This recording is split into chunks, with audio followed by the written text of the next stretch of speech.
does it mean to take the knee? Let's discuss some home truths. Racism isn't a comfortable conversation.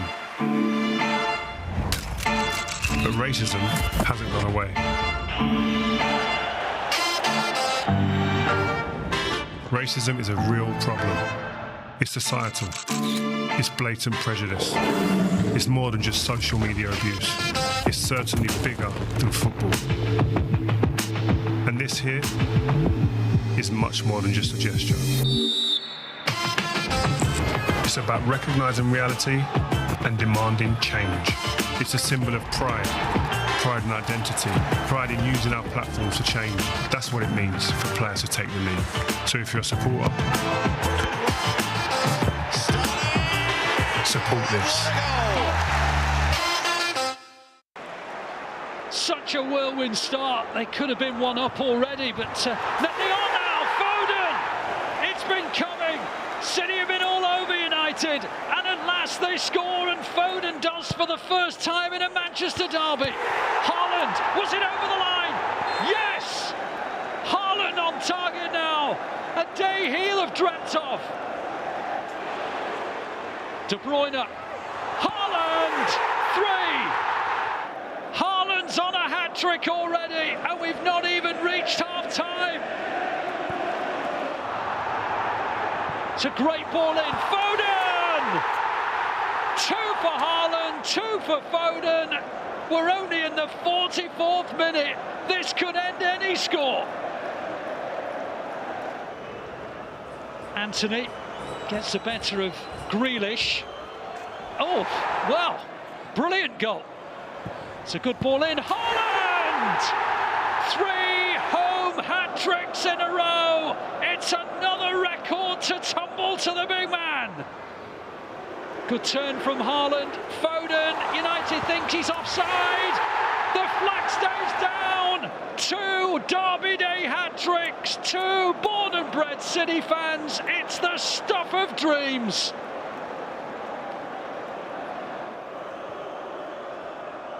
Well, the intensity's definitely gone, and United make it 6-2. Turn on the edge, and Michael Oliver says penalty. 6-3, there's hardly a United fan in the ground to see it. A day that those in the Etihad will never, ever forget. The Haaland family will be celebrating, the Fodens as well. They each have a match ball. A very good afternoon and welcome along to Matchday Live, where we are coming to you live and direct from the Etihad Stadium as Manchester City host Southampton in the Premier League. A win today could see them move to the top of the Premier League. Of course, Arsenal having a game in hand, that against Liverpool tomorrow. But Southampton is on the agenda and Manchester City come in great form, having lost just one of our last 12 Premier League games against Southampton, winning 8 and drawing 3. Of course, remember last season though, a draw in both of these fixtures last season. On current form, we've won our last 8 Premier League home games, scoring at least 3 goals in each game. Most of them coming from one man, which is quite ridiculous. Now, the last team to have a longer run-up of top-flight home wins while scoring 3+ goals was Aston Villa. And the records don't stop there for Manchester City and these boys in blue, mainly helped by that main man there, Erling Haaland. Will he start? We'll be ringing you that in just a moment. But we've had 29 goals after 8 games, is the joint most at this stage of a Premier League campaign, only to be matched by Manchester City, who did the same record in 2017 and 2018. Overall in the Premier League, we've scored more than 6 goals in 21 different matches already, doing that twice this season, 2 more than any other side. So the records keep on tumbling, the goals keep on coming, and we'll be hoping if that man starts, he might continue this incredible, almost unhuman-like form he is in. Well, it is so great to be back with you. My name is Cel Spellman. Thank you so much for joining us on Matchday Live, and a massive thank you to my guests in the studio today, Stephen McInerney and club legend Michael Brown. Michael, it's great to see you. It's been a little while since we've been together. How are you? As yeah, normally downstairs on the commentary, or, watching the games from a different angle, but looking forward today. Really good, and it's been a fabulous few weeks. It really has indeed. Stephen, I mean, it's just a great time to be a City fan, isn't it? I think it's the most fun I've ever had as a City fan right now, and we've had some incredible seasons recently, but I find myself I found myself like a kid just rewatching the highlights over and over and over again because it's just joyous football and, you know, City fans in the team, great football, loads of goals. What's not to love, Kev? What's not to love? What's not to love? I could not agree more. Hopefully we're going to be loving more of what happens on that pitch in an hour's time. But who are the players taken to that pitch? Well, I can bring you that right now. Remember, Matchday Live, first place. You can get this starting 11, and it looks like that. Ederson starts in goal. We then have Cancelo, Diaz, Akanji and Ake complete the back four. We'll get into that in just a second. Rodri comes back into the side for Gundogan, which then does mean De Bruyne, of course, who's the second captain to Gundogan. He plays alongside Bernardo Silva in the middle. Riyad Mahrez keeps his place from the game against Copenhagen in the middle of the week. Foden on the other side. And there he is. He starts again. Erling Haaland, our number 9, completes the starting 11. As we look to our bench, we have Ortega, Gundogan, Laporte, Grealish, Alvarez, Gomez, Palmer and Lewis. Let's get the thoughts from our guest today then. And Michael Brown, any surprises for you there in that starting 11? I think it's always a difficult one, isn't it, when you try to second-guess Pep Guardiola with the squad that they've got. Yeah. So surprises, not necessarily. You know, a couple of players maybe thinking that they would play more minutes. But again, the games are thick and fast. So you're looking, you sort of say, what's around the corner? Is somebody suited for the next game a little bit better than today? Yes. And these are obviously the problems that Pep Guardiola has. I think what I would say, it's a really fresh side. From the game in the week, you look at the minutes that have played and the people who've been rested after the Manchester derby. And I feel like that's going to really help today with that legs, that drive. And early on in the game, you have that. You can really get a good start. And as we see, when you do that here at the Etihad, you could get a big score and a comfortable win. And it's that rotation, isn't it, Michael, that in these seasons past under Pep, which is why we've always finished strong, I guess, or we almost seem to pick up that momentum because that rotation is so key, isn't it? Well, it is key, and you've got to understand why he's doing it. And we all as supporters now, ex-players, etc., watching and thinking, why has he done that? What are those reasons? But we don't always see behind the scenes if somebody's carrying a particular injury or whether they just need minutes, certain things in their life. We don't always see the reasons why, but it's an excellent side, really strong team today that you'd go and expect to win. Full-back situations, Nathan Ake, would Gomez have got more time, Jack Grealish will be a talking point and another opportunity for Riyad Mahrez, so hopefully he can put pressure on those front three. Let's pick up there on Riyad Mahrez, and because we're going to focus on Jack in just a little bit, given I think his last few games. Of course, I think he will be disappointed not to keep his place, but you were saying you think Pep is kind of one of those players that he's just giving him those minutes to pick up some momentum. Yeah. I think Riyad Mahrez said in his post-match interview on Wednesday, he said he acknowledged himself, I'm not quite at my best yet. Yeah, because, I mean, Guardiola did the relatively unprecedented thing, actually, talking about Mahrez's form himself. He said he needs to, get a little bit back. I'm paraphrasing a little bit, but essentially implied he wasn't at his very best. And I think it was really notable as well after Mahrez scored the other day that, Mahrez he's such a guy who revels in the spotlight when it's on him and so on. And he looks so much more confident, so much more alert. And it's crazy how football does that to you. Like, you look a little bit faster, a little bit sharper when you scored a goal. I don't know what it is. It's just confidence. But he looked so much more alert, when he got his goal the other day and he came alive. And Guardiola, obviously, he knows he's not stupid. He needs every single player in the squad to achieve what we want to achieve. It's playing football. Yeah. I think that's the other thing. When you're not being picked for a period of time, Yes. you're not in the rhythm. It's not as comfortable. You're not as fresh. But you have to do that on the training ground each day. Work as hard as you possibly can to get back into the team to prove that you should be the one that starts. When Pep Guardiola picks you, you're starting to be on the right road again. And when you're not, he says, right, you're not ready for my side. He doesn't just give you those minutes to get you back up. You've got to earn them as well. So, listen, there's a lot of change from Riyad Mahrez. We look on and off the pitch. And this is really important now that he signed a new contract. He gets playing. And you see how cool he is. And it's a different option, isn't it? He gives you something different with that. Yes. That lovely control. He could go the line. He can hit the back post, come in as a left, strikes across and the goalkeeper, etc. So I think it's a big game for him. Absolutely, and of course we know as well, especially last season, particularly in the Champions League, he's one of our best informed players throughout that competition. You mentioned it there, Michael, looking towards the back. Gomez is on the bench, so we're thinking possibly then that it's going to be Ake this time left back, and I can't remember, I think apart from when Kyle Walker went off, Cancelo's back on the right-hand side. I know. I mean, I was looking, and obviously it's easy saying that now. I did think that would be the two fullbacks. Interesting. What? How Centre come? back, because I just felt obviously the experience of Nathan Ake played him in the derby, so I felt like looking at the minutes in the week that would probably work for him. You just look and thought Aymeric Laporte playing 90 minutes, coming back again. That's a bit of a rest one coming a couple of days later. So you start to look in that build-up. Joao Cancelo got taken off, a bit of a rest there. So I think it's sensible management. Rodri as well coming back in. Kevin not playing. So that's what I talk about, the minutes and that structure. I think when Pep lines things up, yes. I think this week with the result against Copenhagen, I think it works really well to actually carry on. He respects Southampton as well, because last season, we didn't have good joy against Southampton at all. I know they haven't been in great form, but they've shown time and time again that they can trouble us. And Ake, of course, is such an experienced, level-headed player that, him on the counter, because I'm relatively sure Southampton will press a little bit, but they'll probably sit back and look for a mistake here and there. But that's an experienced back line, and I reckon Pep really going to lead into that.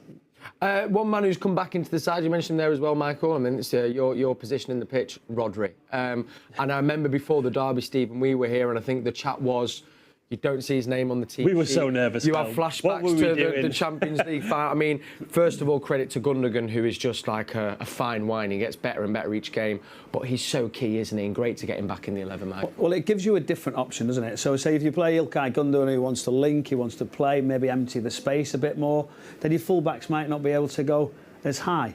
So I think that's the difference. But with Rodri understanding his role better, it might allow overlaps. Joao Cancelo might be able to go all the way. But he's got so much better, hasn't he, on the ball. And you talk about new players coming to the football club. Can they improve? Yeah. Will Erling Haaland improve when he plays longer for a Pep Guardiola team? Rodri has been the perfect example. I didn't think he could take the ball in tight areas when he first come. He'd be running certain areas, play square passes. Now straight away when he gets the ball, gets his arm up, doesn't matter if there's contact around him, turns the other way. Yeah. And it was almost like a Michael Carrick. When he got better in that midfield holding role, you couldn't take the ball off him. Yeah. And I feel Rodri is developing into a miles better player on the ball, and he's becoming so Pep Guardiola has to pick him. Yeah, can I ask you on that? Because I remember you mentioned Carrick before, and definitely you've seen that in Rodri's game. Now, it's different, isn't it? Because, like, when you say you can't get the ball off Messi, that's because his skill work is low centre of gravity, is tight ball control. But with your Rodri's and Carricks, it's different. Because I remember you saying as well, you'd sometimes try to mark Carrick, and you actually couldn't even get near him on the pitch. What is it that they do in their game that makes them do that? Because I've always wondered. They're not fast players, are they? So I think what you understand is they've got a big presence. They're quite tall, so they've got a long reach to hold you off. They've got a good gap in between you and the ball. They'll learn to put the body in between it. So if you break that contact, you're going to foul him. Yeah.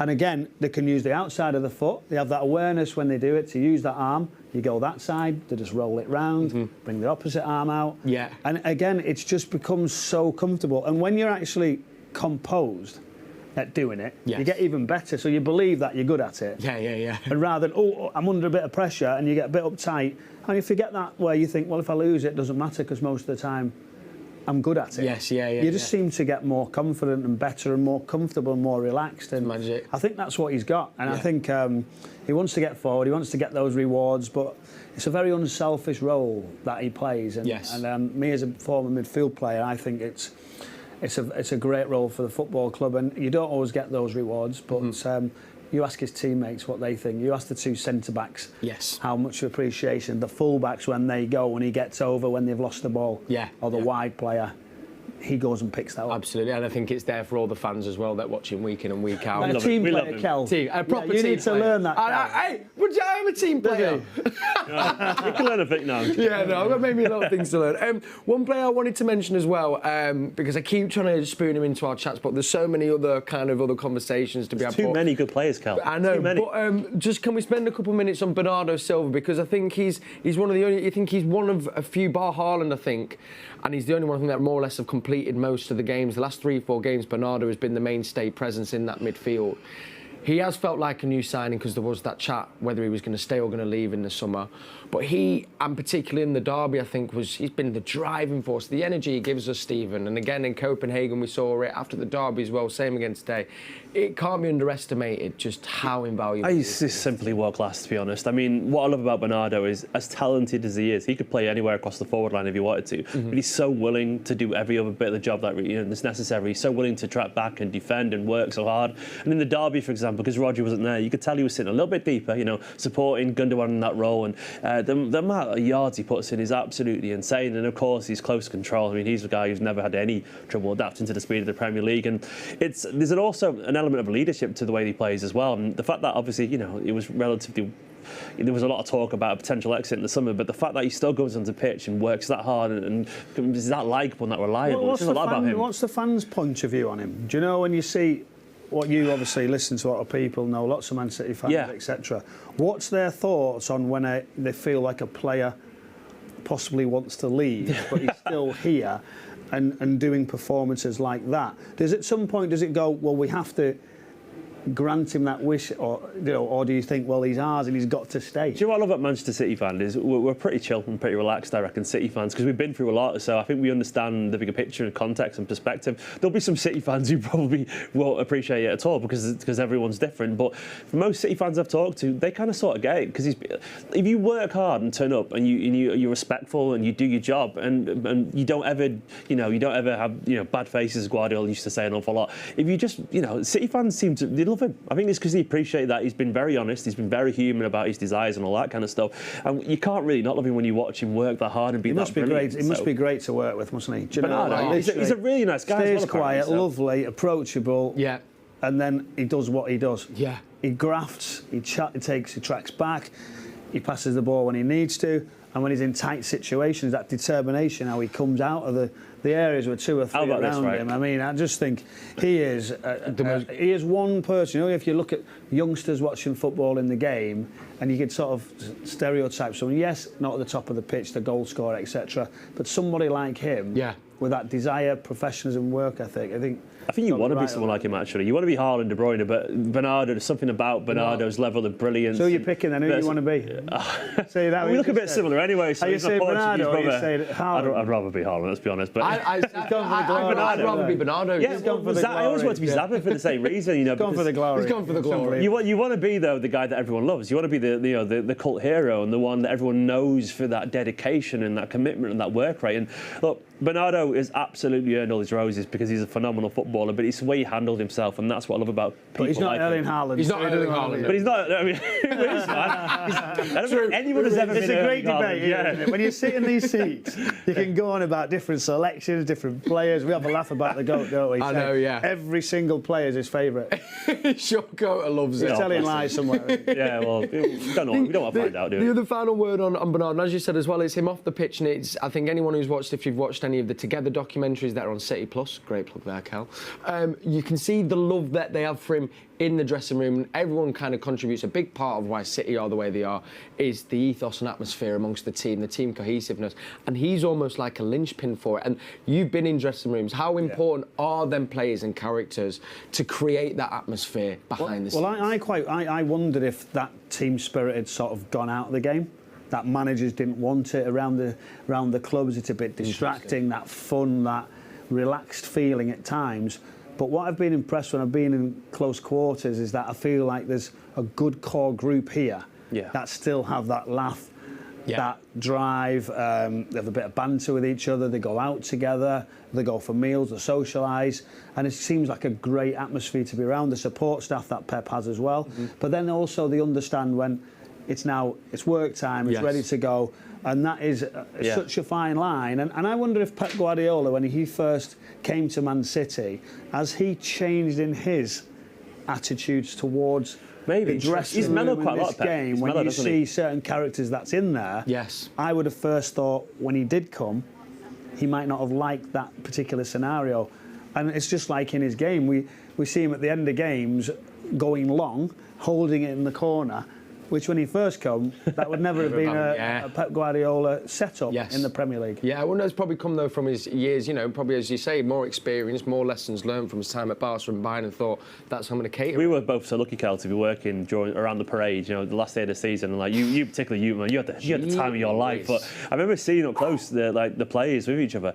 They are so close. They are such good friends. They get on so well, and you can tell as well. People like Cheeky and Ferran or whatever, they deserve a bit of credit for moulding that as well, that unity, because they've got people who are good. You know, there are good people there who are committed and selfless and just likeable. You know, like we all met people who work around the club, and you know, who interview players, and you know, and they all say the same thing. They're all just lovely people. Yeah, and really that makes a difference. Of course it does. You know, because they're selfless. It does make a difference. A huge one when actually they have that personality, where they're more approachable. You can have a chat with certain people. We also understand that they have to walk away from particular situations because it's non-stop, the stardom that they have, and that they always try to help, don't they, where they can, but at times they can't always be. You've got to remember the human, don't you, Michael? That's it. And, you know, they've also got a kind of. It's a good group, though. It's apart from Erling, who isn't human. Do you know what? Yeah, apart from him, as you say, I mean, I think anyone within the club, you were flying after. He was flying after the trophy when I remember that night. Was I, Michael Brown? Yeah. Bloody hell, that was the best time of my life. Maybe we might do it again at the end of the season. Who knows? Anyway, bit of housekeeping for the show. If you've just tuned in, welcome along. Michael Brown and Stephen McInerney with me today ahead of Southampton. Remember, you can get your questions, thoughts, and comments in throughout the show, just using our all-important WhatsApp number, which you can see on the bottom of your screen right now. I also get access to the tweets as well that are coming in, so if you want to send any tweets in, you can get involved in the show there. And don't forget as well, if you download the Manchester City app, that is where you can gain access to City Plus, which is our new streaming service. So many brilliant documentaries on there. Got a new one to talk about a little bit later on in the show. And you're also going to get match day commentary as well with Alistair Mann. OK, so I brought you the Manchester City team. Let me now bring you the team we'll be facing. It's Southampton, and their starting 11 looks like this. Maybe a couple of familiar names here to some City fans. We've got Bazunu in there, of course. That was a player that was formerly of Manchester City but has moved over to Southampton. Then at the back four, you've got Walker-Peters, you've got Salisu, you've got Bella Kotchap, and very close to saying ketchup. Peru there, then you've got Armstrong, of course, one of the best free kick takers in the Premier League, as christened by Pep Guardiola. James Ward-Prowse captains his side. You've then got Diallo, Aribo, Armstrong, and Adams completes the 11. Moving to their bench, you've got McCarthy, Maitland-Niles, Lyanco, Kaleta Carr, Mara, Gineppo, Elianusi, Larios, and Walcott. Before we dig into the starting 11, Michael, what have you made of Southampton's season so far? It's been a bit up and down. We know they've had a change in approach into the ethos of the club, focusing a lot more on youth, signing 4 City players, which we'll come to as well in a bit. How do you think Ralph is getting on so far? Well, I think it's always a tricky one for him. I feel like they go forward, they sell players, then they improve, then the pressure's back on the manager. Yeah. He tries to obviously go right throughout the football club with the same sort of ethos that he wants to do for the first team as he wants to do with the under-9s in the academy. He's got a big belief in controlling every bit of coaching wherever he can. But ultimately, he always finds sort of his way into pressure with losing games. And it's already understandable. They've got great talent, some good players. And it's interesting that they've gone along that sort of line of signing young players that are potentially ex-City guy, isn't he? Joe Shields, City's former head of academy recruitment, who's moved there. Lovely guy. I've met him a couple of times, and he's gone there for a bit of a project. So he signed a few. You know, we'll get. But there's a project. But there's then the manager is the one who straight away at the front line. Where does it become the project to actually results? Yes, to actually improve into the Premier League. And I think that's why the pressure's growing again. Last year, before he got results, we were asking about whether he was the right man for the job. Then they go on a long run and get some great results. Yeah. So I think we're probably at that sort of time again for them. Be interesting. I mean, hopefully as well they will start getting some results. Not starting today though. I mean, it doesn't look too good for Southampton. I mean, they haven't kept a clean sheet in any of their Premier League games this season. They have also conceded the first goal in a league match. They're the 6th highest team for that to happen. I mean, they're two things that just seem to play right into this Manchester City's hands at the moment. So it's a big ask from them today, Steve. Yeah, it is. It's weird. I don't know. Given everything we've witnessed over the years, things like that shouldn't make me nervous. but they do. Like, it goes against the narrative a little bit. But yeah, I mean, it's going to be really, really difficult for them today. I'm not trying to dress it up as a City fan. I think it just is going to be difficult given their form. And weirdly, they probably could do with the ex-City lad, Romeo Lavia, who's been excellent for them, an absolute linchpin at the heart of midfield, and that seems like a big blow already, given the fact that he's been injured. But as we were saying earlier, Pep will still be cautious. They need a solid start. So I'm looking as Pep Guardiola. I'm thinking fragile, concede goals, get right after them straight away. Yeah. I feel like if they go and score a goal, we'll go and score 2. Yes. So I think go for it. Well, at times I'm looking at certain teams and I'm sort of going, I understand why you might get countered. You're a little bit slower in your approach. The build-up's got to be right with control. They've got obviously wonderful quality, haven't they? Ward-Prowse is obviously there for all to see. Shea Adams at the top of the pitch. Yeah. I know him very well, watched his journey. It's amazing from non-league as he's progressed and still wants to get better and better. Yeah. Moving from Sheffield United, Birmingham, and now find his way, and obviously for Scotland. So at the top of the pitch, they've got quality. Yeah. But I do feel they'll be coming into this game thinking, we don't want to play it. Yeah. I really do believe that. Do we ever talk about psychological edges at times? This will be one time where I think they're walking out and going, the Haaland effect, the scores that have just been there. I feel like the City starts strong, even one run down the side, they could capitulate. They'll be fearing the worst, won't they, Southampton? A few early goals there, and that could be fun for us. Yeah, not so much for them. So, but then how do you set up your team then? How do you kind of try and get them? Do you lean on and go, listen, remember lads, last season we took 4 points, we got a point in both fixtures. Oh, you understand that, but they're set up through centrally, likes to protect the centre of the pitch. Yeah. Straight away down the middle, if he goes with the similar setups. But for me, it's those wide areas, and having Rodri, that allows Joao Cancelo for me to go all the way. A bit unnatural for Nathan Ake to step forward, but still the wide players then can go all the way. Can stretch them really, really wide. Don't always have to come in. We'll see what sides of the pitch. I'm sure it'll be. Yeah. You would imagine it'd be Phil Foden, wouldn't you, on the left? On the left-hand side. On the right, but we maybe get that wrong. You never know, do you, with this team. You can see the boys in blue there. They're all just taken to the tunnel. I mean, the keepers are already out, as they usually are, out first to warm up. And then, of course, our boys in blue will be taken to the Etihad pitch very, very soon. I think we can go down to the Etihad pitch, though, because over on the Manchester City app, which is where you can get your commentary, always, as you'll know, Alistair Mann guides us expertly through the City games. And alongside him today is Andy Morrison. So the City app, where you can also access City Plus, is where you can get matchday commentary, and we can get the thoughts of Alistair Mann and Andy Morrison right now.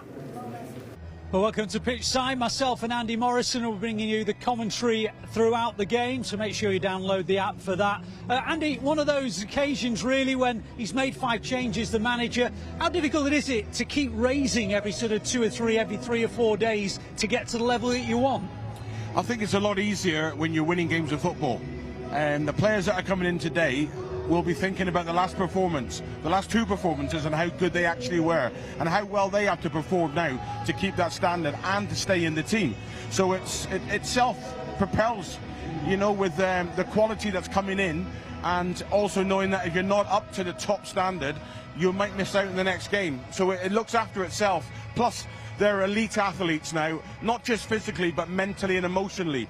So they're used to this now, and it's not a case of this is the first time they're coming into a period. They've been doing this now for 2 or 3 seasons.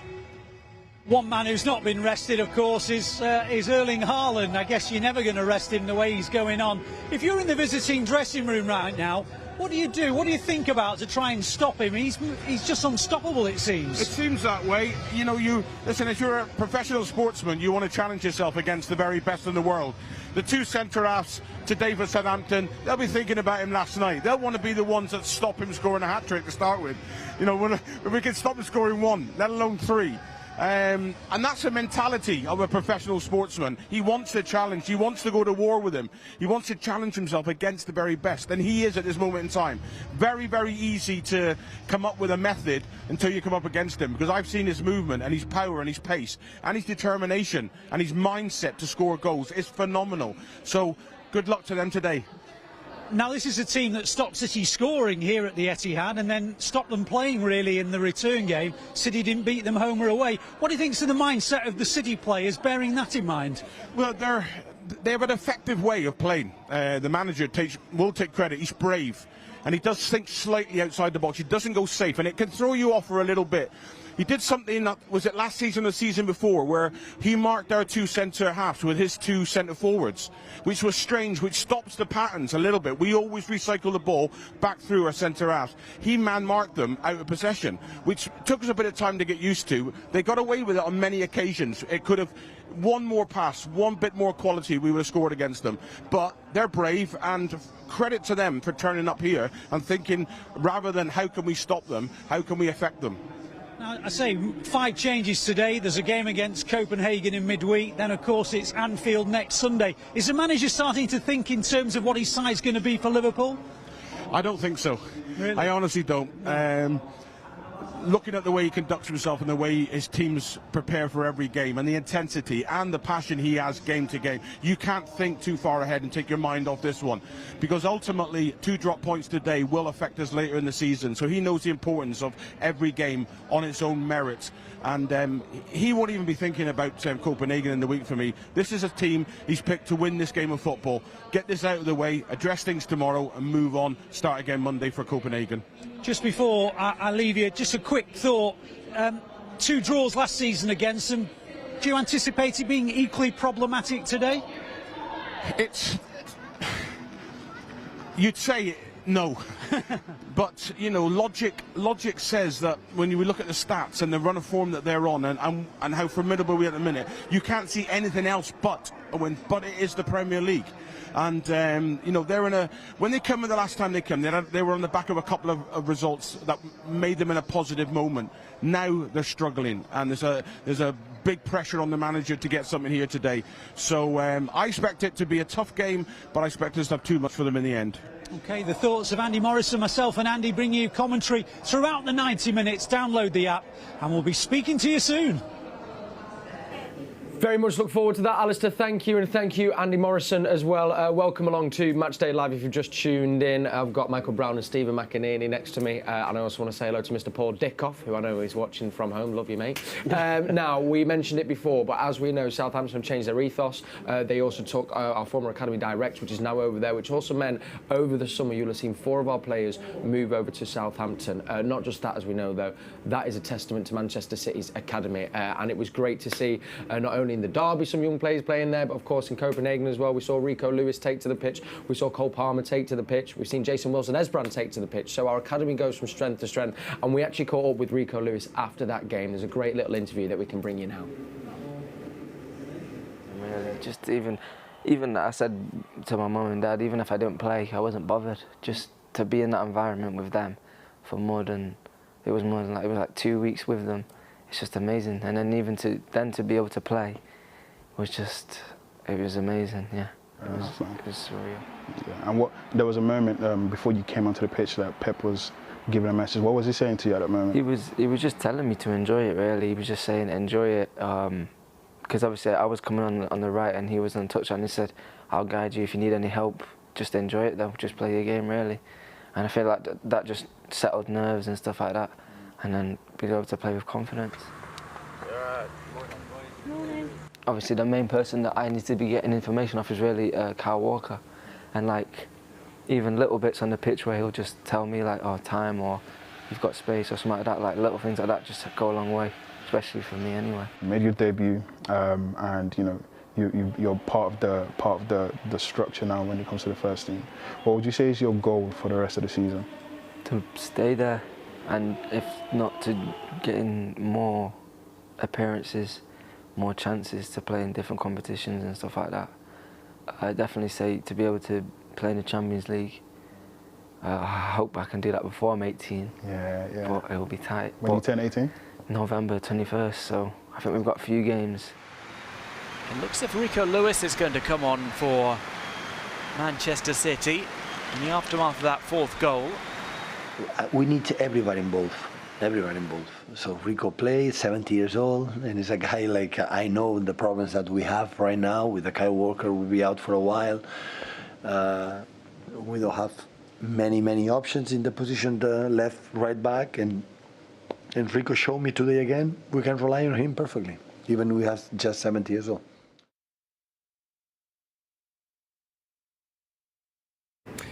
There we go. That was Rico Lewis speaking there. And I mean, how great must that feel? In that interview that obviously was before he'd had the chance, he said, I want to play in the Champions League before I'm 18. And we saw him come on there. And then, of course, we see him come on against Copenhagen. I mean, that's no small feat, is it, Michael? And how proud he must be. Well, he put the pressure on Pep Guardiola. It's Pep Guardiola seen the interview. Time's ticking, Pep, isn't it? We hear this. He demands he plays it before he's 18. I'll best get him on the pitch. It's my heart, Pep. His mum's on the phone going, can I have a word with the manager? Any chance he can get on the pitch. But it's great. And do you know when I remember back making my debut at that age and pinching yourself, things all something you've dreamed of as a youngster growing up, to get that, to walk on the pitch, that feeling where your legs go to jelly, to be able to go and be involved in a first team environment. And you could just see how humble he was, how he's excited to be with the group, and he's listening to the senior pros and understanding that you can't just go and play here. I want a couple of more appearances. That's a realistic target. Yeah. Where other people would say, well, I demand to play next week. That doesn't happen here. And I think he's going to get stronger and stronger when the manager actually says that everybody's needed. I can rely on him. Yes. So now in the next few weeks, he might actually get some surprise run-outs in possible Champions League games when you look at how light they are in the full-back scenarios. So great story, brilliant to see more City youngsters coming through. The academy just keeps producing. It has done for many, many years. Yeah. And it's getting better and better. I'm going to get into more of them academy stories in a second, but I just wanted to pick up on what you said there as well, talking to the senior pros, and obviously it's something that you'd have done when you were kind of coming through, and then as you got older, you become the senior pro helping young lads. I know you've got a great relationship with Kyle Walker as well, and he mentioned that's who he has to listen to. How invaluable is it for, it's quite an obvious question, for those young players, and what sort of stuff when Rico says, that's the person I'm listening to, what sort of guidance will they be getting? Well, I think, firstly, I think Kyle will want to help him because he's got that much older now. He'll realise what he can, and when he was in that situation, really what he wants to pass over, that experience that he had. And I think that's the type of character you want in your football club, that people are going to help these youngsters, not necessarily think, well, you're a threat for my place straight away, because you do see that at times. And you know, I remember being at Leeds United, Calvin Phillips coming through. Wow. And that's how I had that youngster relationship, helping him, and we have a bit of a laugh about it now. He cleaned me boots as well, so I've got straight away. We've discussed that, I think, a few times. He's done yeah, he's done all right. He got some good advice. He did, didn't he? Yeah. Learn from the best, you know. But you know, and he's got to listen. He's got to learn, and what he's got to do straight away is get the players to believe in him, have a little bit of bite, take something on, have a little challenge, and all of a sudden the players going, we fancy this kid, and he'll just grow into the group, just be humble, do the right things, and seems like very level-headed, and obviously at the age he's at, it's amazing. It's the thing for me as well. I remember watching for the under-18s actually, and it's very rare you see a captain as a right-back, you know, and that makes him stand out. He's not the biggest guy either, so you see this lad who's playing right-back, and he's not the biggest, and he's captain. You think, why is he? And then you watch him on the ball, you think, oh, you can see it. He's so level-headed, so calm, and so mature for his age already. And you can understand why a manager like Guardiola, who values, you know, not just your ability but your footballing intelligence so much, why he's taking a shine. We can't be giving right-backs the captains. Well, that was there's the game going. Whatever next day, you know. Goalkeepers that pass the ball, you know. Got to be a midfield player. And then again, I mean, the one who's, you know, kind of almost felt like, I mean, he's led the way, but watching him as a kid, everyone just says you could see it. But is that man there, Phil Foden? I mean, he's now already scored. I think his goals in the derby brought him to 50 goals in his Manchester City career so far. And not only is the pathway there now, but I guess when you've got a star like him doing what he's doing, and then all of a sudden, I mean, you're looking even today's squad, you've got Wilson Esbrand on there, you've got Rico Lewis, you've got Cole Palmer. Yeah. The investment that was set out from the start 10 years ago, and it was part of the plan, was to go, we want to create a state-of-the-art system that is going to feed our first team. We say this season on season, but more and more players are starting to come through. And it's a source of great pride, isn't it? Timing is great as well when you think about it, because it is those ones who were there from the very young age when that investment came in. So when the City did start changing towards the Guardiola style, these kids were 8, you know, 7 years old, and these are the ones who've lived and breathed that Manchester City style now that is so synonymous with us around the world. And you can tell tell that people like Cole Palmer have been doing it since they were kids, like since they were babies. It's so inbuilt and inherent to how they play football that the results are so obvious, and it's great to see. I love it. I mean, to me, like it's nothing I want more for this Manchester City side now, to see these players break through, because it's great seeing superstar signings. It's wonderful, but you know, when you see a City fan break through, and it's almost like it adds a little bit more feeling to it, you know, emotionally, because we get it as a football fan as well, and you just want to see it, because there's no better compliment than seeing Cole Palmer link up with Kevin De Bruyne. It's just wonderful. I love it. I mean, Phil Foden. I mean, Phil is unbelievable, you know? incredible. And let's not forget, this is the midfielder who was coming through, probably playing an 8 position. He's playing out wide, on the left and on the right. He's got every accolade. He's won everything.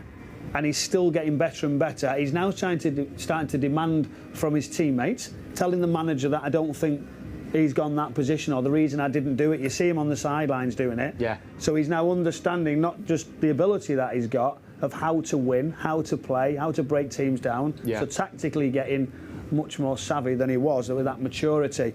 And in some ways, and it sounds bad, in his 22, I wish Haaland hadn't scored that hat-trick against Manchester United, because I wanted Phil Foden to get all of the rewards for getting a hat-trick in the derby.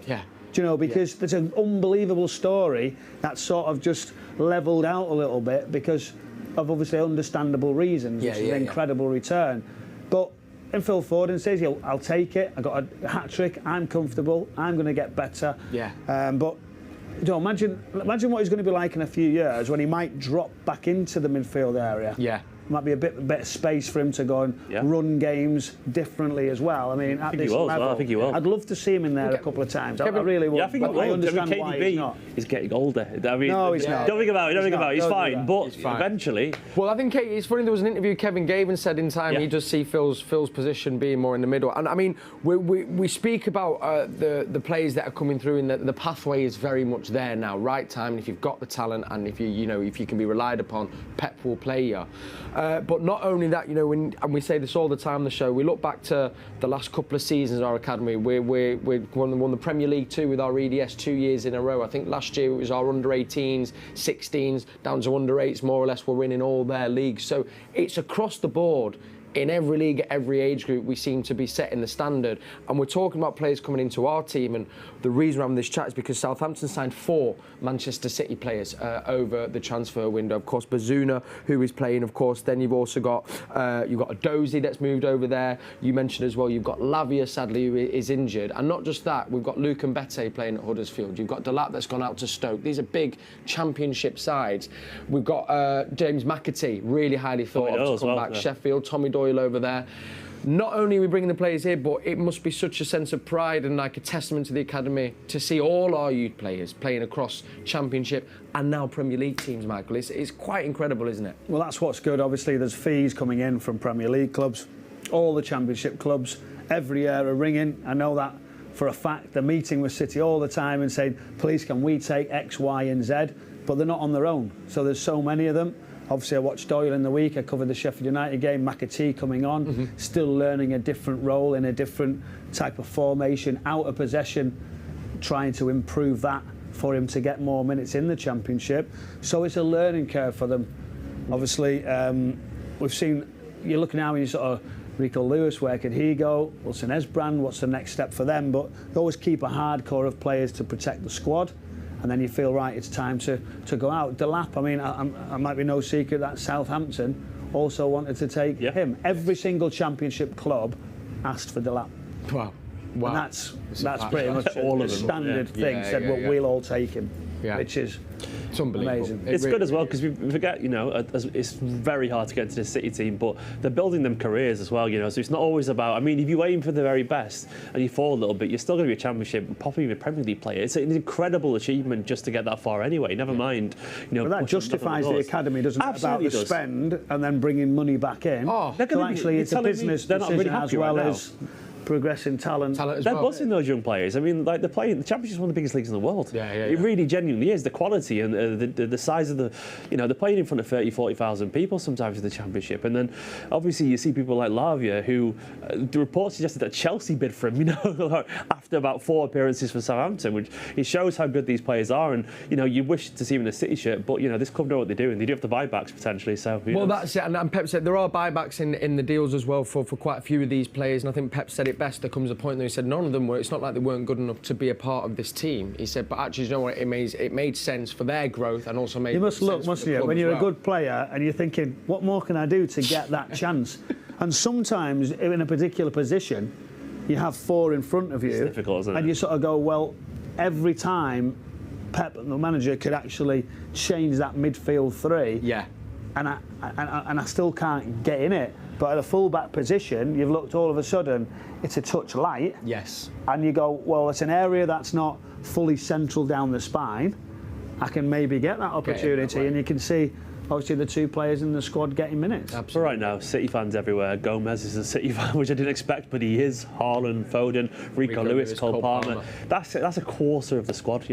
Cole Palmer. Do you know, we're missing him. Unbelievable. And by the way, he could play in this team. No doubt. Oh yeah, as a starter, he's good. And I think I'd love to see him, but I understand the reasons why he can't, because the senior players, obviously, more accomplished at this moment in time, which stops that pathway. Does, but as we've said as well, Pep is also saying, look, they're going to have a massive role to play, especially when you're playing a game every 3 days. Thanks for tuning in to Match Day Live. We were just speaking about our fantastic academy, which we are now reaping the rewards of, not just here in the club, but around all of football in England and in Europe. But we are now going to move on to a certain player, a certain magic Georgian that Michael Brown knows fairly well. There is a brand new documentary you can find on City Plus.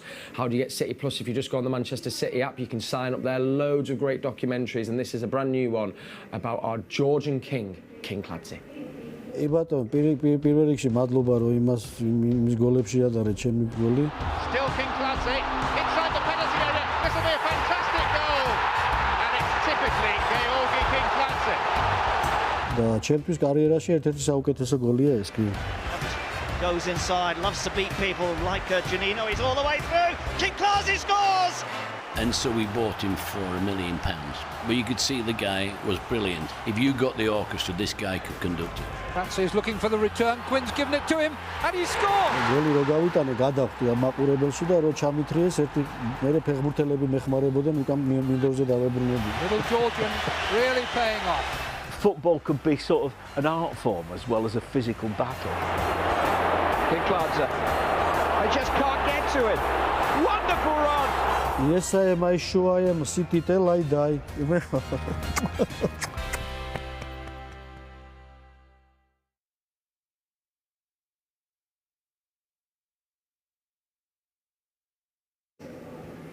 I love that. If you had an orchestra, he could conduct, and he's always spoken about the magic that he brought in the time that he was here. I mean, Michael, you weren't playing in that game of that incredibly famous and iconic goal, but of course you played. What was he like? And when he came, could you feel even in training that he was like, he's on something else, this kid? That is incredible. But I never realised they did that shirt in 2 different ones. One with the name on the back and one on his shoulders. I mean, literally, he's going to get a bit of stick for that speech with that one. Yeah, you got it. That clip.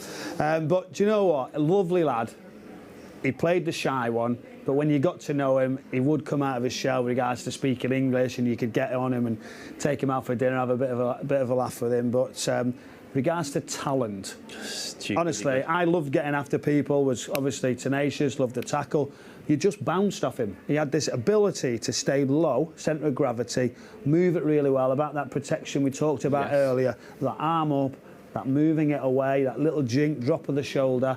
He should have been a remarkable player. Yeah. With the decline of the football club slightly, that didn't help his pathway.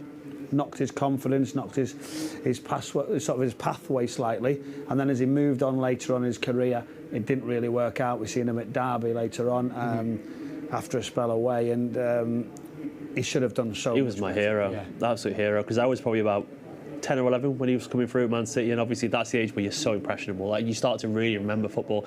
I saw that Southampton goal in person. I was there. It was phenomenal, and I always feel like he was a guy who was probably just a little bit ahead of his time. You know, in the 4-4-2 era, he should have probably been around. If he was around 4-3-3 and all that kind of stuff, we could have put him on the right and let him just run at people and not worry too much about the defensive side of things. And I kind of wish he'd got maybe a coach as thorough as Pep Guardiola to really hone him, because the natural ability he had, just the style of football as well, wasn't necessarily lent to him. So you say even when we put a back three and try and find a way for him to go and play and be free, but still it might be a little bit back to front. If you had Niall Quinn at the top of the pitch, for instance, you might miss it out. So it was just, you know, I don't know, the feel wasn't necessarily right. Well, my dad says as well, and I think quite a few City fans and some of the comments coming in, it's going like, as you say, it's maybe, as you said, the team didn't quite cater to it, but if you were to put him now in this City team, or even the Pellegrini team, or, you know, the Mancini team, he felt that, seeing him in that team. Well, having full control of possession straight away. He'd have so many touches as well, wouldn't he? Yeah. And the touches and winning. Yeah. You know, let's not forget, you've got to be in a team that wins games to be top of the world rankings, etc. You need your team, however good you are. But his ability, honestly, I keep saying it, I was lucky to play with so many players with top ability, but the way he moved the ball and the way he had that balance. I think he's the most talented player who didn't achieve potential I've ever seen in football. I really believe that personally. I think he's phenomenal. Yeah, phenomenal. Well, that King Clancy doc is over on City Plus. As I say, you can get that on the City app if you sign up there. And not just that, there's so many great documentaries and content for you to get involved with. And while you're on the Manchester City app as well, Alistair Mann and Andy Morrison have got today's matchday commentary. Are taking on Southampton. Our starting 11 looks like that below. Ederson in goal, Cancelo, Diaz, Ake and Akanji are our back four. We think Ake will play left back, Akanji at centre-half alongside Ruben. Rodri back into the team. Kevin De Bruyne captains the side alongside Bernardo Silva. And our forward three is Mahrez, Foden and Haaland. Tasty.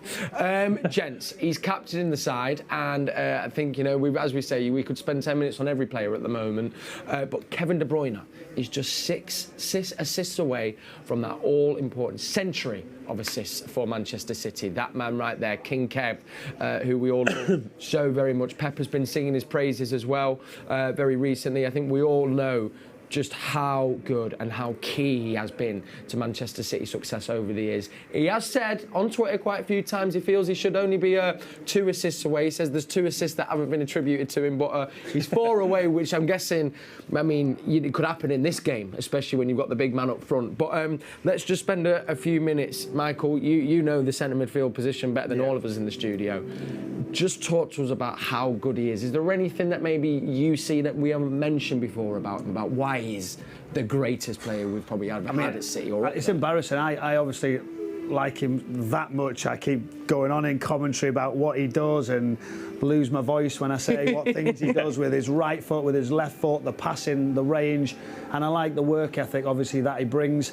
And it's strange, and you know, he actually goes and presses from the front to make it 2. And I still don't think people give City enough credit for that. I agree. Because they feel it's one at the top, but actually, out of possession, that press, that desire to go and get after people, how he puts it on a plate for people.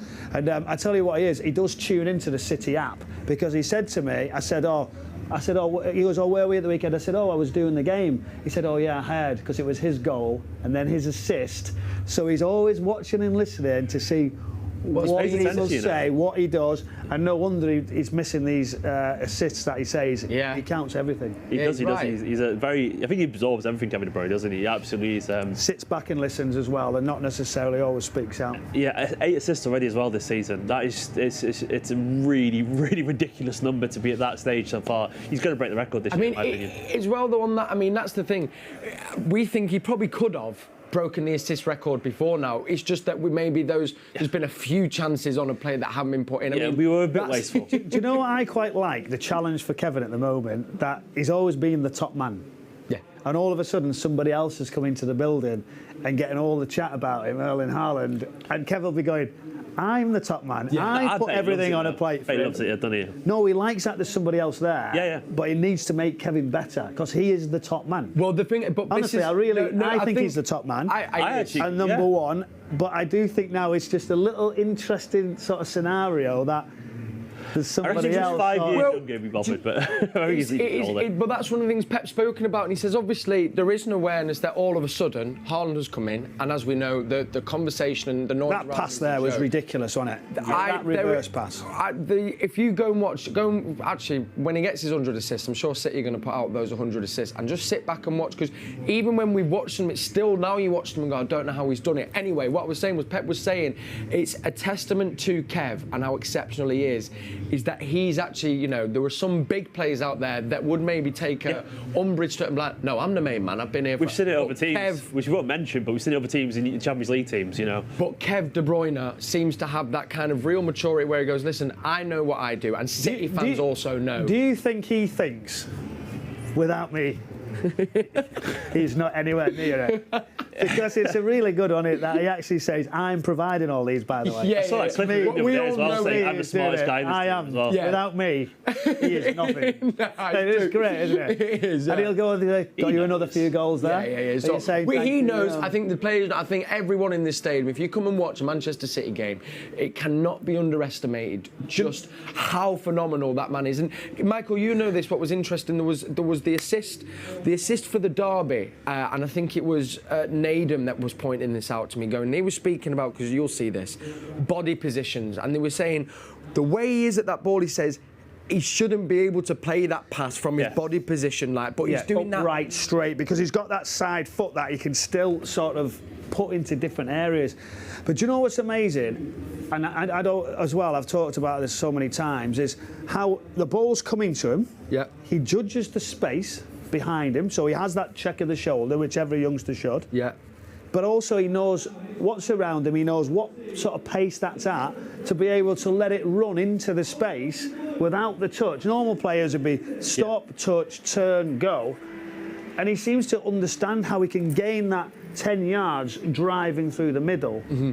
I mean, and you know, there was another great one about him. I remember reading from it was, you know, the sports science within City, and they said they can't actually understand physically how he can generate the power he does from a shot from certain positions. But again, do you know? It's mad. Yeah, it's mad. But do you know, actually, if you're looking and talking sports science on Kevin De Bruyne, he wouldn't be the fittest. No, he wouldn't be the leanest. Even the most athletic. He doesn't look enough. Most athletic. Do you know? Is he physically got? He's not ripped, is he, or anything like that? You know? Ripped like a full athlete? No. But you can't change that makeup, because sometimes you try and make somebody too lean, they'll lose that bit of power, that agility, or make them too big. The other way is something different. Yeah. Kevin De Bruyne is Kevin De Bruyne. Let's keep him as he is. Let's leave him. And, do you know, you might not be front of the running when it comes to timed or specific sort of pre-season runs that they don't often do at this moment in time, or distance covered, but what he produced. To me, he's up there with, he's not there with Gerard Lampard, he's up there with Zidane and Iniesta. I think he's that level. I honestly believe he's the greatest Premier League midfielder to ever play the game. That's my honest opinion. The greatest ever. In the Premier League, I honestly believe he is. I think he's a genius on another level. And I think one of the other best compliments we could pay him as City fans is, I don't know if anyone ever thought you'd be able to speak about a player in the same sentence as Colin Bell. And I remember my granddad said that to me for a few seasons. He went, I'd put him there. He's the new king. And so is he a new one that gets the stand named after him type?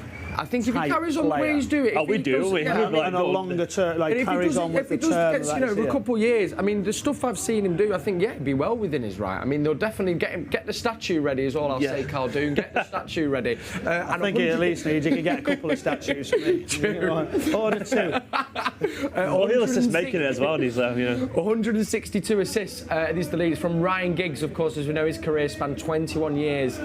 So let me tell you, I don't think for a couple more seasons, maybe playing alongside Haaland and Foden, Bernardo Silva, Mahrez, I think he very well might be coming for that record. Right, very quickly before we get predictions, because they're starting to make the announcements, the ground is nearly filled up here in the Etihad, moments away from our game against Southampton. Quick word on our Fantasy Premier League. Stephen, I'm reluctant to go to you, mate, because you're absolutely, I mean, you are nearly like 100 points ahead of me. What's your go on? Give us your tip. This is the first year I've ever played it. I'm not even kidding. Beginners. Do you know what it was? I just went Haaland, captain, De Bruyne in there. I got Jesus and Martinelli as well. They've done really well for me. But I've just blitzed it. And I feel so lucky. Zaha as well, had a great start to the season. But it's all about captain Haaland always. That's it. Mine's not in there. I think I just tipped you, mate. I had about 580 points the last time I looked. 574, wasn't it? You know. I think it's yeah. At least we're not. Jolie and Les got sat at the bottom of that league. Remember as well, you can find the code online if you want to play with us. And we also have our Fantasy Premier League show that is brought to you by FG. It was Nader Manu and Sean Wright Phillips this week. We released that on Fridays. Right, gents, the boys are about to come out. So just quickly, you know what's coming. Predictions time. What we thinking? I'll start with you, Michael. What we'll go to Stephen. What did you say, Stephen? I need a help from my producer friend because the other night he got it bang on. Okay, all right. Okay. So I'm just waiting for the nod for that. Wait for the nod. I think I'm going to be really optimistic and go for 5-0. Yep, strong. Come on, City. I've just been advised 4-1. 4-1. Okay, 4-1. 4-1. I don't think he's far away. I wouldn't have just gone with him if I didn't believe in it. No. If I didn't believe in it, you know, I wouldn't do it. But I hope he's right. 4-1 indeed. 5-0 from Stephen McInerney. Right, absolute pleasure as always, gents. So we'll be back at half-time. We'll be back at full-time. Alistair Mann and Andy Morrison have got your commentary over on the City app. And you'll see today we're all sporting our no room for racism. The players will also be taking a knee before the game. And this is also quite timely as well because we are now in Black History Month. And that is something Manchester City proudly support. In fact, if you go on the Manchester City website or app, you'll see there's a series we are playing out throughout that month. It is Main Road, Moss Side, talking about the connection to Moss Side and, of course, as well, City in the community as well. That all-important month and this all-important stand against no room for racism. Thank you so much for joining in. We'll see you at half-time. Final thing for me to say is, come on, City. And we can now hand over to Alistair Mann, who's got your commentary with Andy Morrison. I think you still do a brilliant job. Thank you. It's so lovely to see you. We do hope that you'll be able to come back soon. Welcome to the Etihad Stadium. The City players are in the tunnel, out on the side of the pitch.